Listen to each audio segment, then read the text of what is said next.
Let's imagine that it's autumn in New York, and we're at the Carlisle Hotel famed cabaret bar and dinner. And we're here to see the Bob Lehman Trio, Bob and his wife Diane. We're here to talk about their beginnings, their music, and how they came to Nantucket. So let's begin, not with the begin, but with the Bob.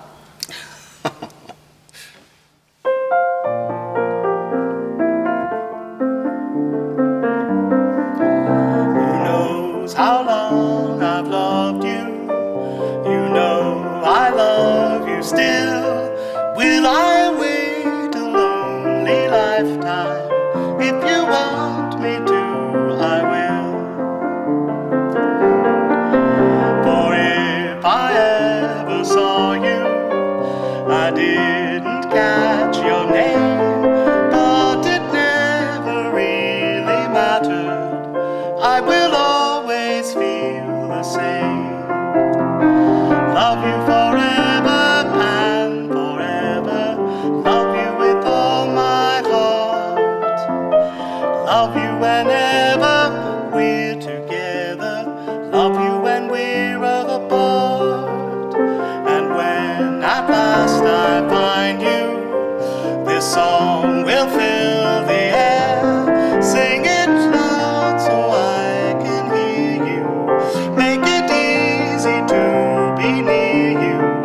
For the things you do endear you to me. Oh, you know I will. I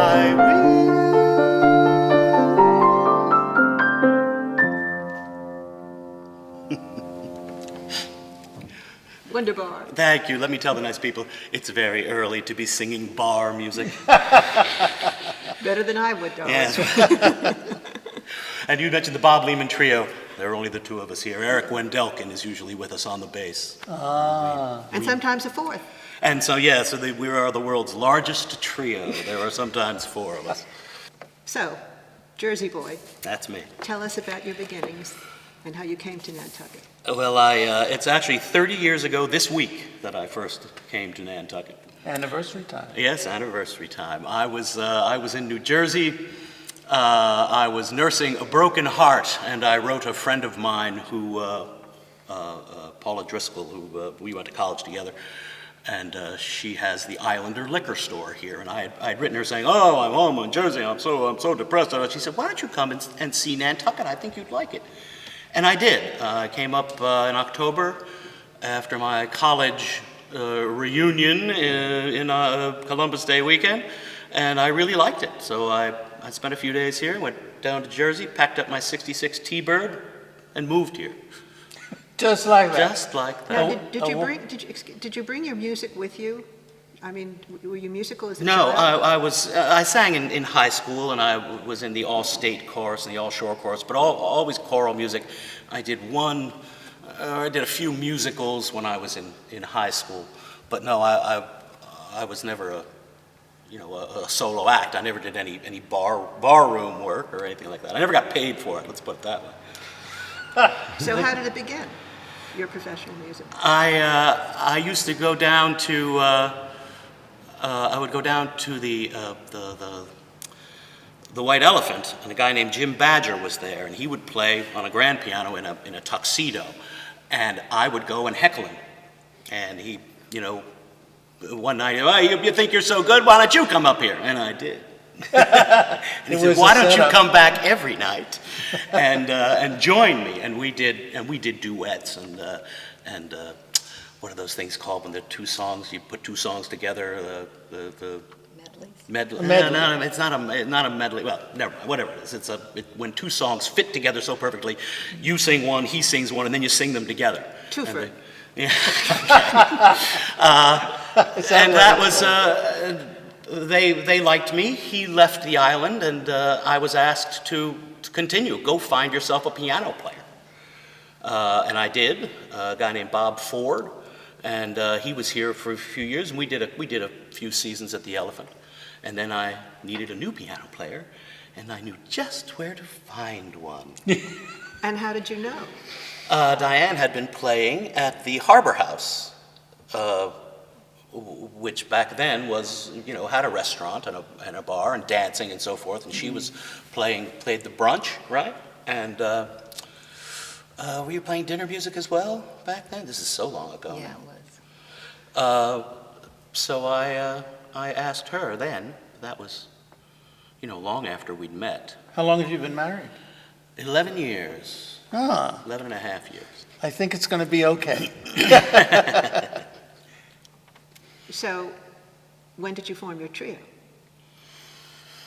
Why don't you field that one? Probably because I played at the yacht club with Eric, we were asked by Kate O'Connor to open up her new restaurant, the Oh, right. Offshore, and that was in 2001. One of our first dates was right near September 11th. Yeah, they opened up in Yeah, the next 2001. So that's when the three of us started to play together, and we're still playing. We just surround ourselves with good musicians. And Jeff Carlson joined us a little later in the Drumming. drums. And after he left, now Nick Hayden is with us. Nigel Goss has played with us a couple of times, but it's mostly Bob and Eric and I. So Now, your repertoire, it's ballads, it's jazz, it's a little bit of everything, isn't it? it's pretty much whatever Bob knows. And Bob can sing everything. And he has a novelty about Nantucket, isn't it? Don't you do? Yeah, Ned, the song makes fun of the filthy rich. Is it well received? It is very well received. Especially usually, these days, right? right, and particularly by the people who are the filthy rich. Originally, I'd written it with a mind to Wayne Huizenga, who at the Yeah, time was- owned the he owned Florida everything. Marlins. Yeah, he owned everything, and he had a private jet. And one of the lines is about private jets winging the super rich to Nantucket, and he loved that line. I was making fun of him, and he loved that, and he would tip us $100 every time I sang it. So I sang it every time. I was singing then at the club car with Sally Scruggs Oh, as God, my yeah. piano player. She was Scotty, if you remember Scotty. Yes, He'd been there exactly. forever with his cigarettes and a shot of bourbon or whatever it was he was drinking. Sally Scruggs was his hand-picked successor, but a woman in a bar, she had some trouble, and I would go and sing with her and say, why don't you stick around? You stay here. I'll split my money with you. We'll split the tips. We'll make more money if you're singing, and you can protect me from the drugs. And so I did, and I wrote that song there. Huizenga was a patron often. Well, for us, for Ronnie and I, doing this series of programs has been very special because it shows people that have the pleasure to get to see it, the varied and wonderful people and talented people who live on this island. And we're very fortunate to have that. We've interviewed a number of people and learned something every time we do. But there are moments when, even for me, who's been around for a while, where it gets really exciting. And I thank you for that, for adding to that group of people who make life on Nantucket special.